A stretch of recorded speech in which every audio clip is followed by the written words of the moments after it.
అందరికీ నమస్కారం. Welcome to it's you TV. ప్రస్తుతం మనతో పాటు ఉన్నారు ప్రముఖ తంత్ర జ్యోతిష్యులు, జ్యోతిష్య సామ్రాట్, జ్యోతిష్య రత్న డాక్టర్ చింతా రుక్మాంగదరావు గారు. గురువుగారితో మాట్లాడి మరిన్ని విషయాలు తెలుసుకునే ప్రయత్నం చేద్దాం. అంతకంటే ముందు ఇటువంటి ఆధ్యాత్మికపరమైన వీడియోస్ కోసం ఇప్పుడే మన ఛానల్‌ని సబ్స్క్రైబ్ చేసుకోండి. నమస్కారం గురువుగారు. మాతృదేవోభవ, పితృదేవోభవ, ఆచార్య దేవోభవ. ఓం నమో మాందేశ్వరాయ నమః. అందరూ బాగుండాలి, అందరికీ మంచి జరగాలి. గురుగారు, మనం బయట చూసుకుంటే రకరకాల దీపాలని చెప్పేసి ఉంటాయి కదా! ఒక్కొక్క ప్రత్యేక రోజు ఈ దీపాలు వెలిగించండి, ఈ నూనెతోని వెలిగించండి, ఈ వత్తులతో వెలిగించండి అని చెప్పేసి ఎన్నో దీపాల గురించి చెప్తా ఉంటారు. కానీ రాసుల పరంగా, నక్షత్రాల పరంగా చూసుకుంటే అసలు ద్వాదశ రాశుల పరంగా కూడా వివరంగా తెలుసుకునే ప్రయత్నం చేద్దామా గురుగారు? వృషభ రాశి వాళ్ళు ఎటువంటి దీపాలు పెట్టుకుంటే వాళ్ళకి బాగా కలిసొస్తది? వృషభ రాశి వాళ్ళు గోమయం అంటే పంచగవ్యంతో వెళ్ళి ఉన్నటువంటి దీపాలు పెట్టచ్చు. పంచగవ్యం అంటే పాలు, పెరుగు, నెయ్యి, హ్మ్. పేడ, పంచతము, దేశవాళీ ఆవు, ఓకే. ఆ! ఈ ఐదుతో కలిపి మిశ్రమం చేసి ప్రమిదలు వస్తాయి. అవునా పంచగవ్య గురుగారు? దీపాలు ఆహా! వాటిలో పెట్టదు. వృషభం అంటే పశువే కదా. అవునవును. హ్మ్. అక్కడ శ్రీకృష్ణుడు పుట్టాడు, పశువు సేవ చేశాడు, హ్మ్. హ్మ్. గోసేవ చేశాడు. హ్మ్. కాబట్టి గోమయం అలికి హ్మ్. ముగ్గులు వేసి అక్కడ దీపాలు పెట్టచ్చు. ఆహా! ఇప్పుడు మీరు చెప్పిన ప్రమిదలు మనకి దొరుకుతాయా గురుగారు? దొరుకుతాయి. ఓకే. ఆ ప్రమిదల్లో ఎటువంటి నూనె ఎయాలి? ఆ ప్రమిదల్లో వచ్చి నెయ్యితో పెట్టచ్చు, హ్మ్. వత్తులు వేసినవి. హుహు. నెయ్యి అంటే ఆవుదే కదా, హుహు. గోమయంతో చేసింది కదా, ఓకే. చక్కగా మంచి ఫలితం వస్తుంది. హుహు. అదేవిధంగా పేడ అలికి హ్మ్. ముగ్గులు వేసి హ్మ్. చేయొచ్చు. ఓకే. అదేవిధంగా ఇంకా వీళ్ళు గోశాలలో పెట్టచ్చు. గోశాల. గోశాలలో ఆ! దీపాలు వెలిగించవచ్చు, ఆహా! మంచిది. హ్మ్. అదేవిధంగా ఇంకా వీళ్ళు ఆ, వృషభ రాశి అంటే లక్ష్మీదేవి ఆలయంలో పెట్టచ్చు. హుహు. శుక్రుడు రాశ్యాధిపతి కాబట్టి హ్మ్. లక్ష్మీదేవి ఆలయంలో హ్మ్. వీళ్ళు కృతికా నక్షత్రం రోజు హ్మ్. వెలిగించవచ్చు. హ్మ్. దైవ నమస్కార నక్షత్రం కాబట్టి, హ్మ్. హ్మ్. కృతిక అంటే దీపం కాబట్టి హ్మ్. చాలా మంచిది. హ్మ్. అదేవిధంగా ప్రతి శుక్రవారం వీళ్ళు లక్ష్మీ దేవాలయంలో దీపాలు ఎక్కువగా వెలిగిస్తారావచ్చు గోమయంతో. హుహు. ఎందుకంటే ఆ పేడ పంచతం వేసే ప్రదేశంలోనే లక్ష్మీదేవి ఉంటుంది, అక్కడే పూజ చేస్తారు గోవుకు కూడా. అవునవును. ఇప్పుడు ఓకే. వీళ్ళకి ఎంత కనెక్టివిటీ ఉంటుంది అసలు. హ్మ్. హ్మ్. కాబట్టి తిరుమల శ్రీవారి గర్భాలయం కూడా హ్మ్. ఎప్పుడు దేశవాళీ ఆవు పేడతో అలికి అదే వాసన వస్తూ ఉంటుంది. ఓహో! గర్భాలయం ఓకే. ఓకే. హ్మ్. లక్ష్మీకరం. స్వామివారి హృదయంలో లక్ష్మీదేవి ఉంటుంది. హ్మ్. ఈ మధ్య శ్రీవారిని ట్రస్ట్ ద్వారా మేము టికెట్ కట్టి వెళ్ళాం. హ్మ్. సోమవారం ముందరికి వెళ్ళి చూసేసి రావచ్చు. హ్మ్. అది కూడా గురువారం వెళ్ళాం. హ్మ్. ఆయన యొక్క లిప్స్ అంతా మొత్తం క్లియర్గా కనిపిస్తుంది. అంటే ఆ ఓకే. రోజు అలంకారం ఉండదు స్వామివారికి, గురువారం రోజు ఉండదు. నిజరూప దర్శనం. ఓకే. ఓకే. ఒరిజినల్ వెంకటేశ్వర స్వామి యొక్క నిజ స్వరూపాన్ని చూడొచ్చు. హుహు. అదంతా గోమయంతోనే అల్లుకున్నారు లోపల మొత్తం. మొత్తం. ఆహా! దాన్ని ఓకే. బట్టి లెక్కేసుకోవచ్చు. శ్రీవారి ఆలయానికి ఎంత వస్తుంది డబ్బులు ఒక రోజు, కొన్ని కోటాను కోట్ల రూపాయలు వస్తుంది. అవును. ఆ! కాబట్టి గోమయంతో వృషభ రాశి వాళ్ళు పెట్టడం చాలా మంచిది. ఏ రాశి వల్ల దీపం పెట్టే అనుమతి ఉన్నటువంటి ఏ నక్షత్రం వాళ్ళైనా గోమయంతో చేసిన దీపాలు పెట్టడము, గోమయం అలికి పెట్టడము, హ్మ్. గోశాలలో పెట్టడము, లక్ష్మీదేవి ఆలయాల్లో పెట్టడము, హ్మ్. ఏ దేవత దగ్గరైనా కూడా పెట్టడము మంచిది.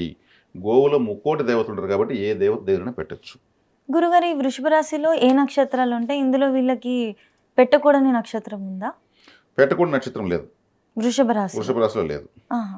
వృషభ రాశిలో కృత్తికా నక్షత్రము, రోహిణి నక్షత్రానికి పరమ మిత్రతార, హ్మ్. మృగశిర నక్షత్రానికి మిత్రతార. హ్మ్. కాబట్టి వృషభ రాశిలో ఉన్న అన్ని నక్షత్రాల వాళ్ళు దీపాలు పెట్టచ్చు. పెట్టొచ్చు. ఏ వత్తులతో? ఏ నూనెతో? తెల్లని ఒత్తులు మంచిది. హ్మ్. ఎరుపు రంగు ఒత్తులు మృగశిర వాళ్ళు పెట్టుకోవచ్చు. హ్మ్. మృగశిర అంటే ఏమి? హ్మ్. మృగ అంటే జంతువు, ఆ! శిర అంటే తల, ఓకే. జంతువు యొక్క తల. ఆహా!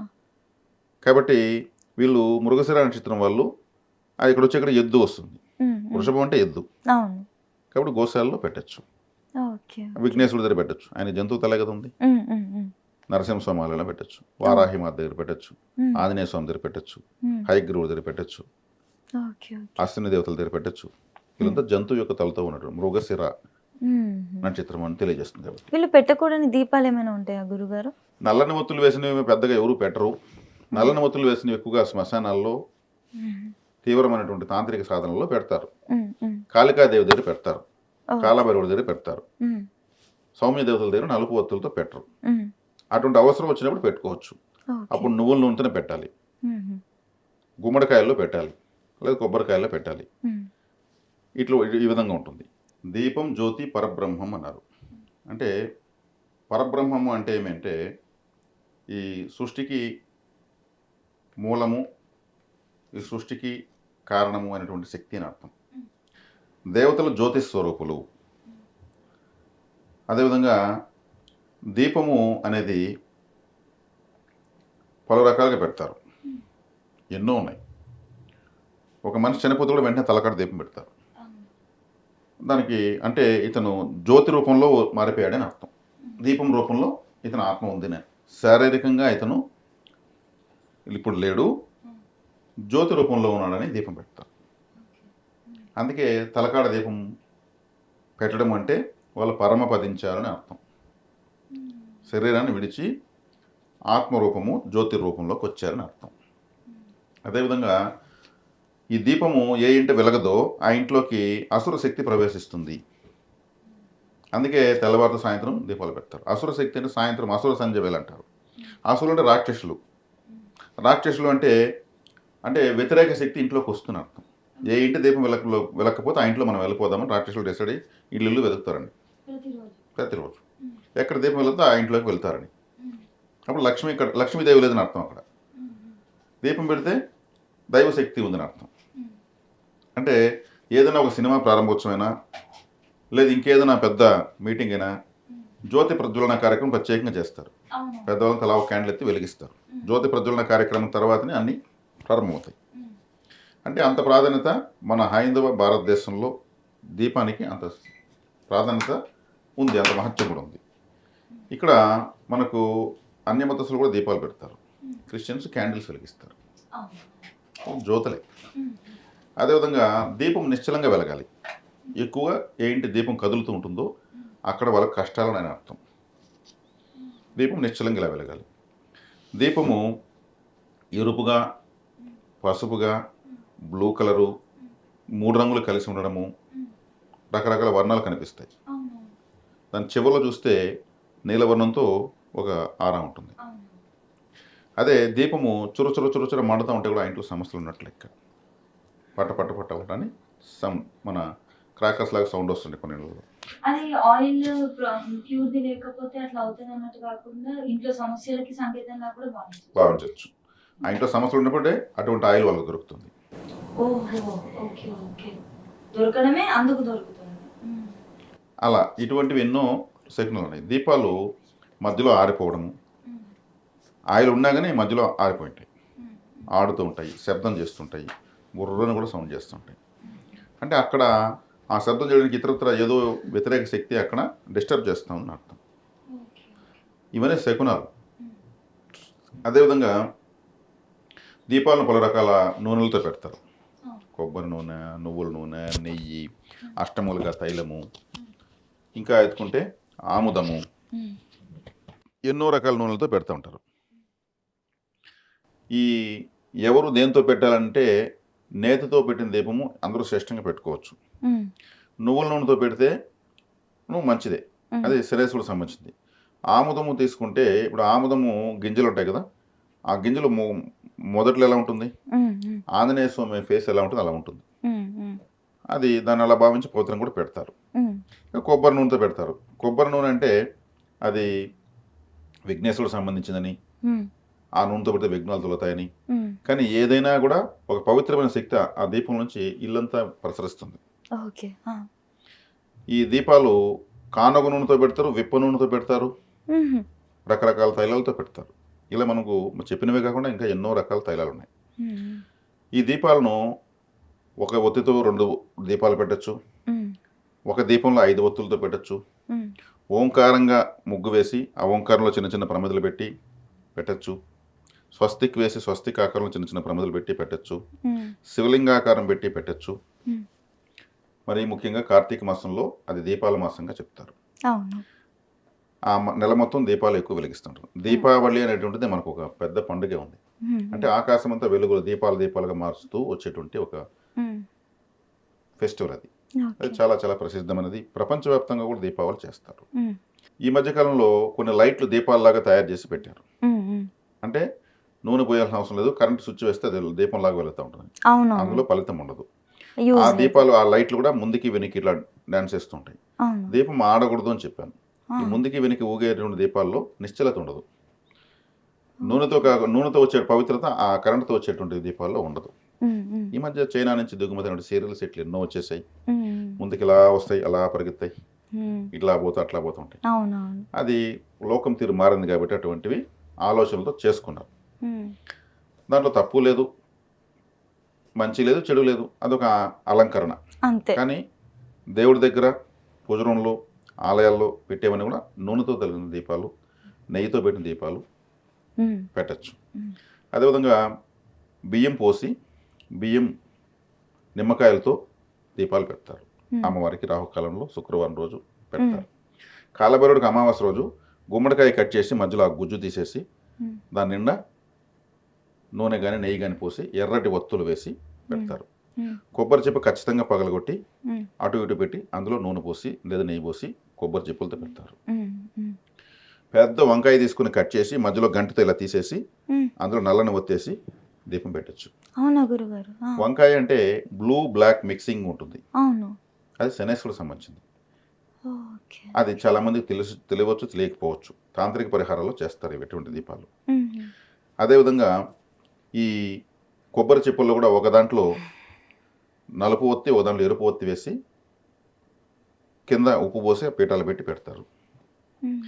ఇదే విధంగా కూష్మాండ హారతి కూడా ఇస్తారు. గుమ్మడికాయను పగలగొట్టి లేదా కట్ చేసి దాని మీద కర్పూరం పెట్టి కూష్మాండ హారతి సమర్పయామి అంటే కూష్మాండం అంటే గుమ్మడికాయ. అటువంటి హారతి అంటే అమ్మవార్లకు చాలా ఇష్టము, కాలభైరవుడికి ఇష్టము. నిమ్మకాయ పైన కూడా ఒక కర్పూరం వెలిగించి హారతిస్తారు, కొబ్బరికాయ పైన పెట్టి హారతిస్తారు. ఇలా ఇంకా ఎన్నో రకాల విధమైనటువంటి హారతులు, దీపాలు మనకు అందుబాటులో ఉన్నాయి. ఈ దేశవ్యాప్తంగా ఎన్నో ప్రాంతాల్లో ఎన్నో రకాల విధానమైనటువంటి ఇటు తిరిగి దీపాలు అయితే పెడతారు. అక్కడ వారి వారి స్థితిగతులు తగినట్టు పెడతారు. అదేవిధంగా 3 రంగుల వత్తి వేసి కూడా పెడతారు. అది దిష్టి తీయడానికి తాంత్రిక పదవినాలు చేస్తారు. 3 దారులు కలిసే చోటు ఒక వ్యక్తిని కూర్చోబెట్టి 3 రంగుల వత్తి వేసి 3 రకాల నూనె వేసి 3 రూపాయి బిళ్ళ ప్రమిదలు అన్ని నూనెలో వేసి అతనికి 3 రకాల వస్త్రాలు జాకెట్ బిట్లు తీసి దిష్టి తీసి 3 దారులు 3 వేసేసి కోడిగుడ్డుకు కాటుకు పెట్టి దాన్ని దిష్టి తీసి 3 కోడిగుడ్లు 3 దారుల్లో పగలగొట్టి ఇది ఒక తాంత్రిక విధానం అన్నమాట. ఇది దిష్టి పోవడానికి అతనికి ఉన్నటువంటి కొన్ని రకాల బ్లాక్ మ్యాజిక్స్ పోవడానికి తీస్తారు. ఇదంతా గుమ్మడికాయని అట్లే దిష్టి తీస్తారు. అతను మళ్ళీ అన్ని దాటుకొని వచ్చేసి స్నానం చేసేది తిరిగి చూడకుండా. అంటే కొన్ని రకాల తంత్ర విధానాలు, తాంత్రిక విధానాల్లో కూడా అవి బీతావాహంతో కూడుకున్నటువంటి దీపాలు అవన్నీ ఇవన్నీ ఉంటాయి. మనం మామూలుగా కాటన్తో తెలుపు రంగు ఒత్తులు వేసుకుంటారు. అదేవిధంగా 365 రోజులకి 365 దీపాలు 365 ఒత్తులు లావుగా పేడేసి ఒకేసారి వెలిగించేస్తారు. కార్తీక మాసంలో అనుకుంటా కదా గురుగారు? అటువంటివన్నీ కూడా వెలిగిస్తూ ఉంటారు. ఇలా చెప్పుకుంటూ పోతే దీపాల యొక్క ప్రత్యేకత ఎన్నో రకాలుగా ఉంది. ఇంకొకటి గురుగారు, రంగువత్తులు అన్నారు కదా, రంగువత్తులు అంటే ఏంటి? కలర్ అంటే ఏ గ్రహం బాగాలేదో ఆ గ్రహానికి సంబంధించిన రంగు వస్త్రంతో ఆ గ్రహానికి సంబంధించిన ధాన్యం చిన్న మూట కట్టి దాన్ని కట్టేసి ఉంటారు. అవి రెడీమేడ్గా తయారు చేస్తున్నారు ఇప్పుడు. గ్రీన్ కలర్ చిన్న మూట ఉంటుంది క్లాత్లో, దాంట్లో దానికి సంబంధించినటువంటి పెసలు ఉంటాయి, ఇంకో దాంట్లో కందులు ఉంటాయి, అవన్నీ వెలిగించేసి చుట్టి పెట్టి ఉంటారు, రెడీమేడ్గా దొరుకుతాయి. అవి వాళ్ళు కుజుడికి సంబంధించి, శనికి సంబంధించి, శుక్రుడికి సంబంధించి అన్ని రెడీమేడ్గా అమ్ముతున్నారు. అట్లా రకరకాలుగా వచ్చిన కొత్త ఆలోచనతో ఎటు తిరిగి దీపాలు దేవతారాధన చేస్తున్నారు. దాన్ని సంతోషించవచ్చు. అంటే దీపాలు మనం దేవతారాధనకు వాడుతున్నాము, ఇంకా దిష్టి తీసుకోవడానికి పరిహారాలకు వాడుతున్నాము, ఎన్నో ప్రక్రియలకు వాడుతున్నాం. కాబట్టి ఇక్కడ దీపము అనేది కృత్తికా నక్షత్రము. కృత్తిక అంటే దీపం అని అర్థం. అందుకే కార్తీక మాసం కృత్తికా నక్షత్రంతో ప్రారంభమవుతుంది కాబట్టి కార్తీక మాసంలో దీపాలు పెడతారు. ఈ కృత్తికా నక్షత్రం ఎవరికి వ్యతిరేకంగా ఉంటుందో వాళ్ళు దీపాలు పెట్టకూడదు. వ్యతిరేకంగా ఉండడం అంటే నైదన తార, ప్రత్యక్ తార, విపత్ తార. అంటే నైదన తార అంటే వేదన కలిగిస్తుంది, ప్రత్యక్ తార అంటే ప్రతికూలత కలిగిస్తుంది, విపత్ తార అంటే విపత్తును కలిగిస్తుంది. ఈ కృత్తికా నక్షత్రం ఎవరికైతే నైదన తారగా, విపత్ తారగా, ప్రత్యక్ తారగా, వైనాశిక నక్షత్రంగా, నిర్జీవ నక్షత్రంగా వచ్చిందంటే వాళ్ళు ఇది ధన నష్టాన్ని కలిగించే నక్షత్రంగా, ఇంకా జాతకంలో ఉన్నాయి జ్యోతిష్యంలో ధన నష్టాన్ని కలిగించే నక్షత్రం కృత్తిక అయితే దీపాలు పెట్టకూడదు, ఇలా ధన నష్టమే కలుగుతుంది. నైదన తార అంటే నైదనం అంటే ఒక విధంగా వైదవ్యం అని అర్థం, లేదా వేదన అని అర్థం, వాళ్ళు దీపం పెట్టకూడదు. ప్రత్యక్ తార అంటే ప్రతికూల పరిస్థితులు వస్తాయి, దీపం పెడితే ఏదైనా పెట్టకూడదు. విపత్తు అంటే విపత్తులు ఏదో ఒక విపత్తు అంటే ఏమి సడన్గా ఏదో నష్టం జరిగిపోవడం.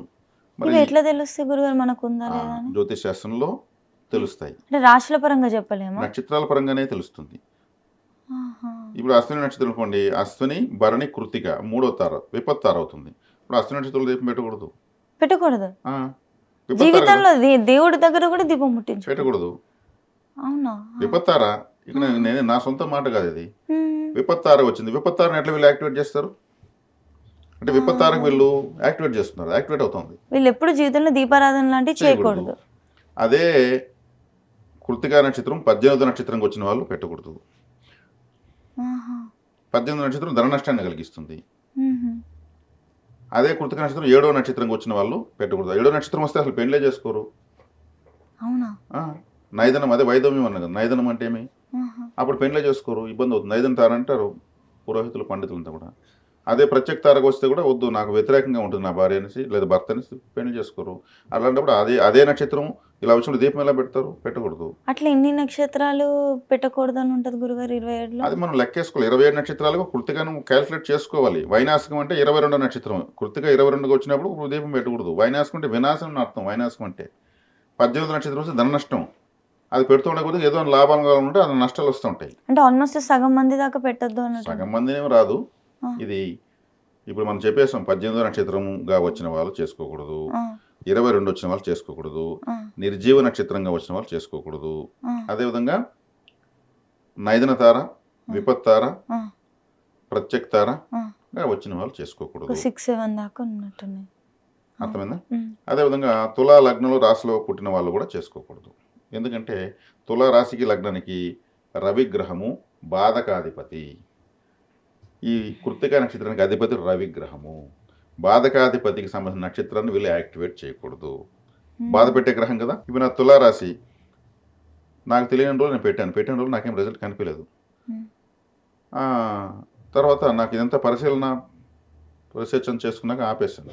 ఇప్పుడు మరి మీరు ఏం చేయాలి? మరి వీళ్ళు దీపాలు పెట్టకూడదు. ఆ! ఆ! ఇది చాలా పెద్ద వినడానికి ఇబ్బందికరంగా ఉంది. మరి ఏం చేయాలి? దీపం బదులు ఏం చేయాలి? అగరవత్తులు వెలిగించవచ్చు. దీపాలు దానం చేయొచ్చు. ఆహా! కార్తీక మాసంలో ఆలయాల ముందు ప్రమిదలు, ఒత్తులు, చిన్న నూనె ప్యాకెట్ ఒక కిట్గా చేసి ఇస్తా ఉంటే తీసుకెళ్ళి వాళ్ళు వెలిగిస్తూ ఉంటారు. హ్యాపీగా వెలిగిస్తా ఉంటారు. అవును. ఏదైతే కలిసి రాదో దాన్ని దానం చేయాలి. కలిసి వచ్చేది స్వీకరించాలి. వీళ్ళు ఆలయం చుట్టూ అగరవత్తులు వెలిగించవచ్చు. అదే వీళ్ళు ఒక వాటిని నేను నూనె తీసుకెళ్ళి ఆలయం చుట్టూ అఖండలాలు వెలుగుతుంటాయి. దేవుడు ఆలయంలో వాళ్ళు వెలిగించుంటారు. హ్మ్. హ్మ్. వాటిలో నూనె తగ్గుతూ ఉంటుంది. దాంట్లో వీళ్ళు నూనె పోయొచ్చు.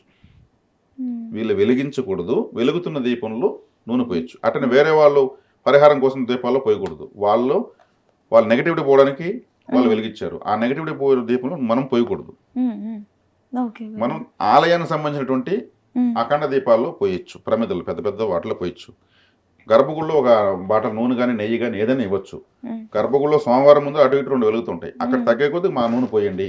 ఓకే. ఓకే. అయ్యవారు ఖచ్చితంగా ఆ పని చేస్తే ఆయన ఇంటికి ఎత్తుకెళ్ళడు. హ్మ్. పరిహారంగా వచ్చిందని వాళ్ళకి తెలుసు. ఓకే. ఏది వాళ్ళు అటు తీసుకెళ్ళరు.